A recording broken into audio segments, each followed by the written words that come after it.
ย้อนช่องเดี๋ยวหนูกูย้อนหนาเจ็บไปนึกว่ากูมออีขอผลิตภัณฑ์คือเหมาะจะไปเจาะหนาเจคือหาปลาลู่หาปลาหลังๆระยอปลาจะเจอผลิตภัณฑ์หนอตะยอรู้หนอฮะพวกหูตา Hair Shadow ยี่ห้อ Holy After 90 Last Natural Hair Shadow อ่ะหูไทยเต้ชิเต้ามั่วหรือเต้เชอกว่าสามารถอยู่หูอินเทอร์เน็ตเต้าอยากให้รู้เตสร้างหูอย่าจงเลยเนาะเท่ากูย้อนรู้มากูมงเกิดแต่งหน้าหอเพื่อมัวอีรูปไปปัวบะเราไม่สามารถมึงเซิร์ชช้ามัวอยู่หูอินเทอร์เน็ตแต่ราคากูจิกี่บาทจังฮะ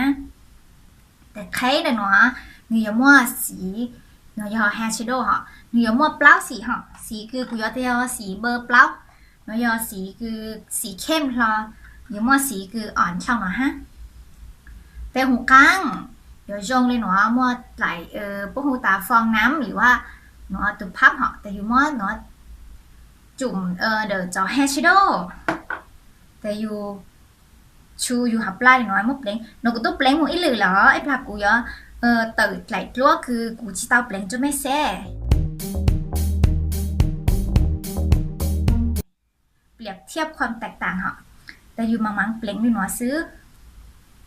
กระทำมากูหับลาดลูกจุดสั่งหนอโอ้หับลาดหลังอ้ล้วน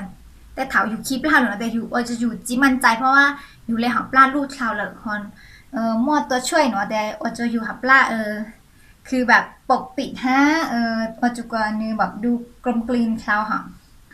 น้อยนี่ว่าเซตเขากลู้ชอกว่าถ้าอู้กูเลยเปล่าสีกลู้จีเตาจะมงย้อมค่ะแต่นี่ยอพอดีกับสีเปล่ากูกว่าพอดีกูมงย้อมเปล่าลูเอ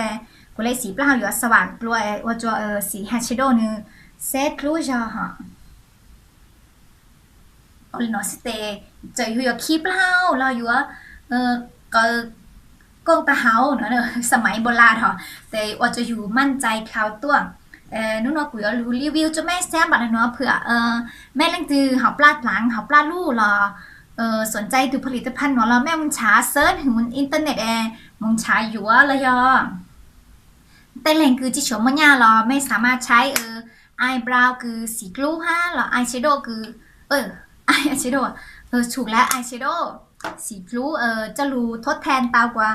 ตัวอายแชโดว์สีกลูมาหนึ่งกลูเท้าของเราหนึ่งว่าเราไอ้กังกลูหนึ่งจีธรรมชาติว่าตัวแฮร์แชโดว์หน่อยก็อยู่ว่าแบบ natural หรอธรรมชาติอยู่ว่าจะเนี่ยสีมันจีแบบธรรมชาติเท้าหรอแต่นุ่นแต่เมื่อบ่ายเราซื้อสินค้าตัวหรือคลิปตันได้ย้อยชงอ่ะ